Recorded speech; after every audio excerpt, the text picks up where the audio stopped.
Pride is indeed one of the most subtle sins. What do you mean by subtle? It means nga, dili kaayo nimo mahibalan. No, subtle, hindi mo masyadong napapansin, no?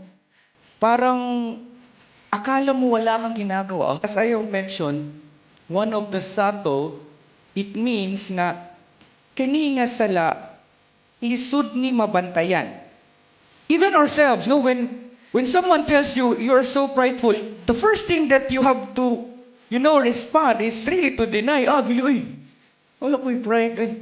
Did you know that ang pag-deny ni mo na wala kay pride is in fact showing that you are prideful. Amen.